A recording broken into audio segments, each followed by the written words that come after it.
the Bicentennial coming Okay. up. This area's putting a lot of money into it. Yeah. So, do you expect a big? Do people expect a big crunch of numbers going through the trail itself? Or? I do. I mean, I've seen estimates, that range up into the millions of people. And I'm not an expert on those kind of things.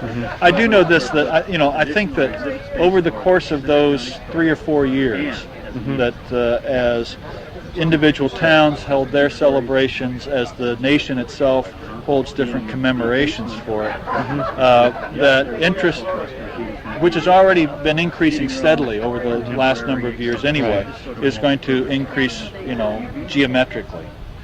And that my assumption is that a lot of American families, as they plan their vacations, are going to say, well, this year, let's do it somewhere along the Lewis and Clark Trail. There will also be, because I know some people who are going to try to be at the spot at the time, at that date. I don't know how many people that will be. Yeah. Like in the Bitterroot Mountains in the winter. I mean, I don't know how many people are going to be waiting for the snow to fall in the Bitterroots, or wanting to be at Fort Mandan when it's 45 degrees below zero. Right. But you don't have to, be that exact in it anyway. And my guess is that the summers of 2004, 2005, 2006, that a Lewis and Clark vacation will be part of many American families' plans.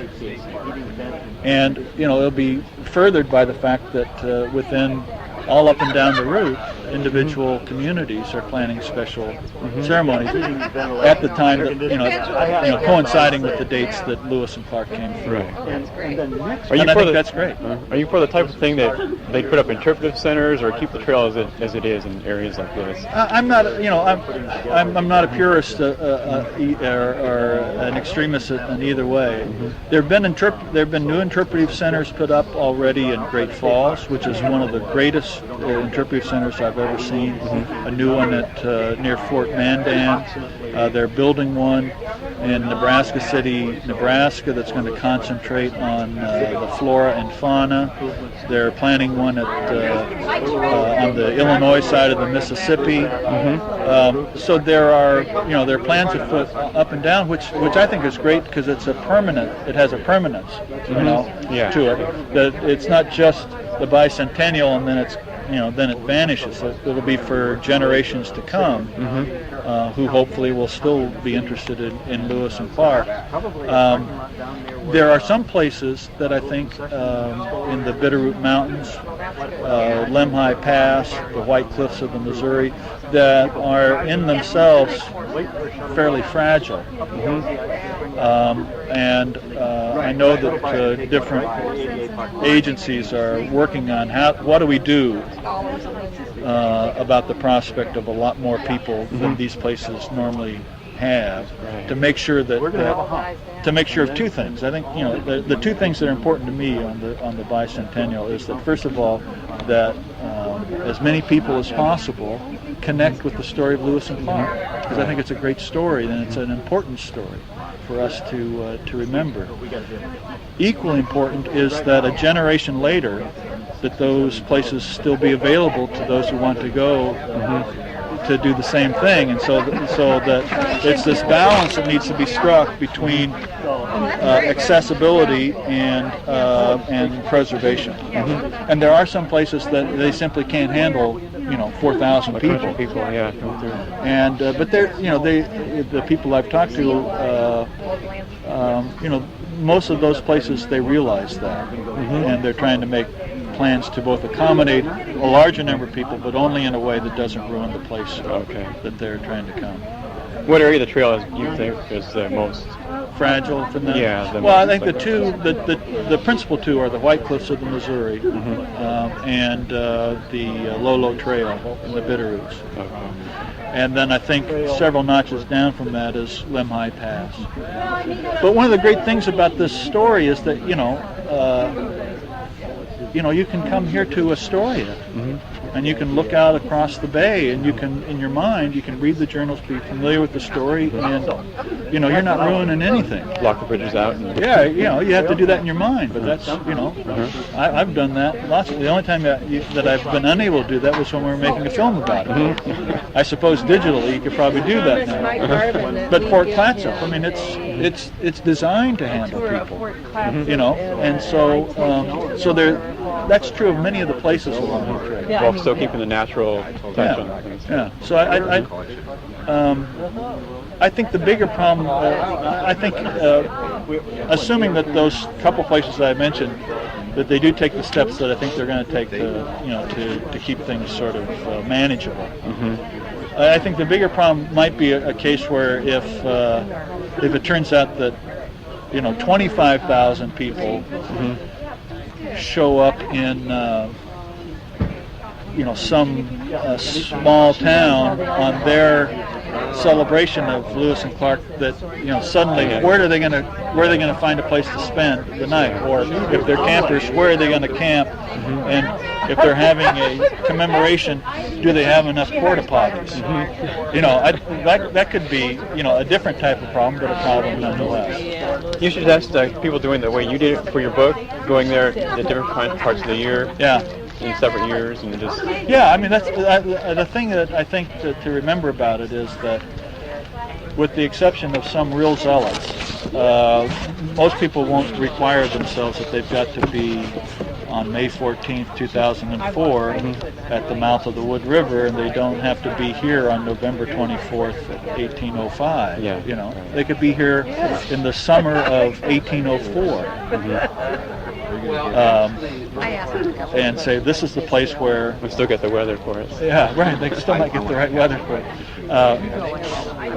So I just think in general there's going to be Lewis and Clark tourism, like all sort of so-called heritage tourism, going to places that are historically significant, has been on the rise for the last 10 years, and I think with the with the bicentennial, that there'll be a sharp spike in Lewis and Clark tourism during those 3 years. And I think when it settles, when that's over, it'll go back down, but I think it'll go back down to a higher level than it is now. That's my bet. And now even the grave sites in the Baptiste and Meriwether Lewis refurbishing his grave site, or I don't know what's going on with either of those two, to be honest with you. Okay. But I assume that there'll be, I can't imagine there won't be more people on the Natchez Trace during the bicentennial, and that there'll be some people who are going to go out there to Baptiste's gravesite, though it's not on the Lewis and Clark Trail, simply because they're out here anyway, so they want to go see a gravesite. Right. You don't make it out here too often, do you? I'm being from New Hampshire. No, I mean, probably I've been out here more times. You've probably been to New Hampshire. Yeah, right. But no, not that often. Do you plan to hit all the spots this time, or is each time out do you see something different? Usually each time out I go to a different place. What I've been doing over the last year, almost 2 years, is going to different places and working on speeches specific to that place. Okay. Rather than just talking about Lewis and Clark in general, I've been doing things. In August, I'm going to speech about Camp Fortunate, and the story behind it. And last year, I went out the nonprofit. I'm trying to do things that both give me a new reason to delve into the journals about a specific place, and to do it in ways that might help nonprofit organizations that are working on significant places along the trail. So a year ago, I guess it was, I went out to. They just put in working chimneys at Fort Mandan. So they asked me to come out and speak for the dedication of the chimney, and so I'm doing a series of those kind of things over the last couple of years. But it never gets tiring, does it? I mean, no, and the great thing about doing that is that Lewis and Clark never get tiring to me anyway.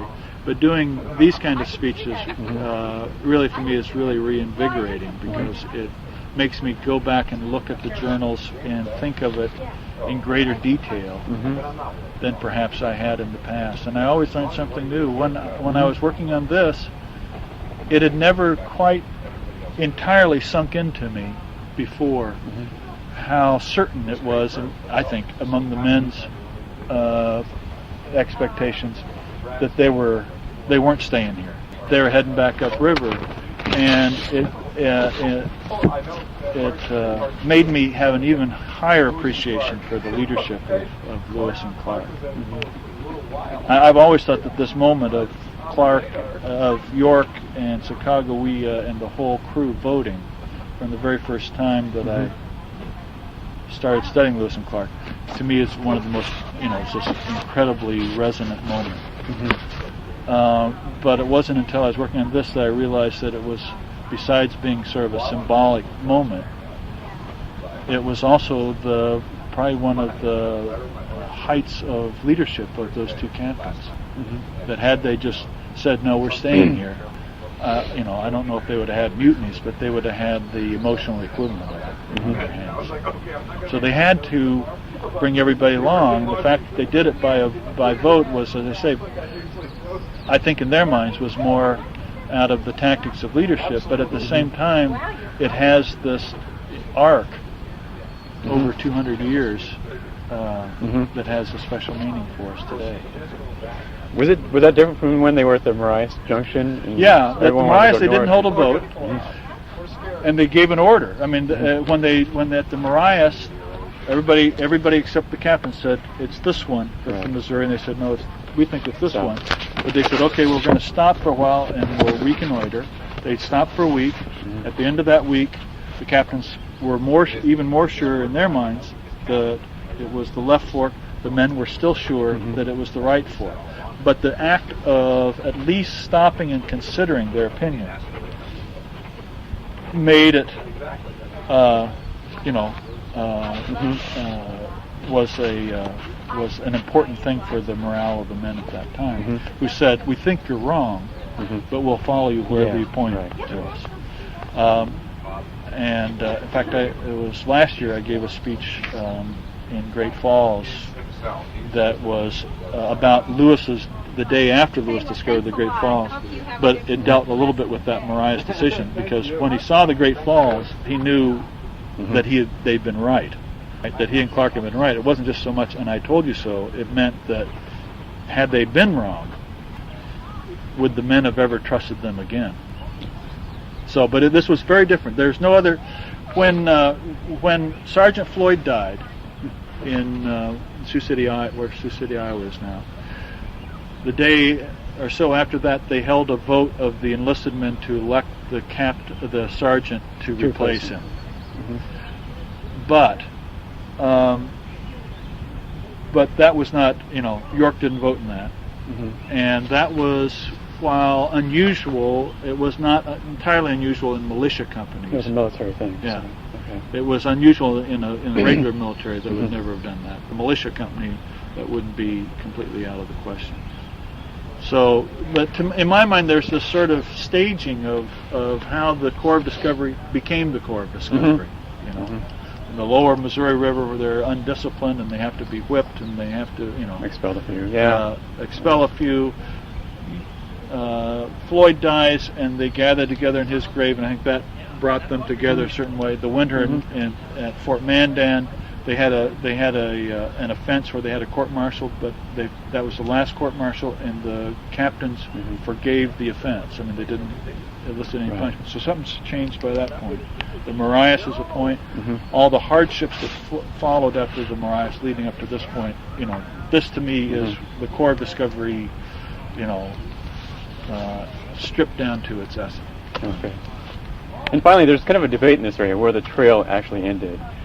Some people actually say St. Louis, but yeah, I mean, whether it's the Washington side or the Oregon side. I think it's.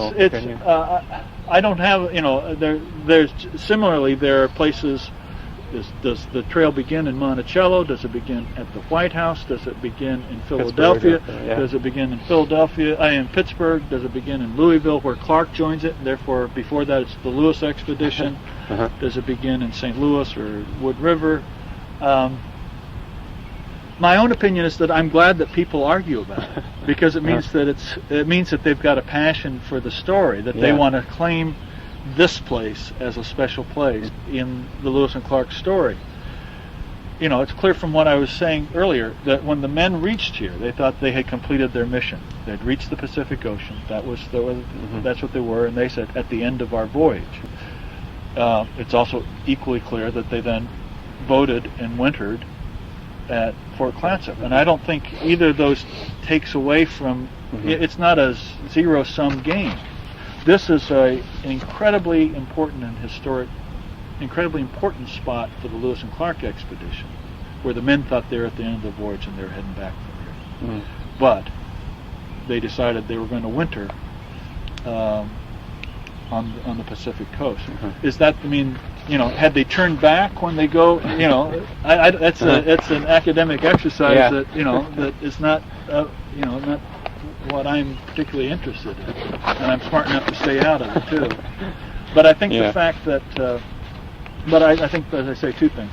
They're both very significant spots, and one significance does not detract, from the other. I think it's clear that this area probably, over the years, the things that happened on this Washington side have probably gotten shorter shrift than they should have. That for people who follow Lewis and Clark, they want to get to Fort Clatsop, and they forget this portion of how they, how they got no there. fort over here. Yeah, right. Yeah, that's a little bit part of it too. Okay.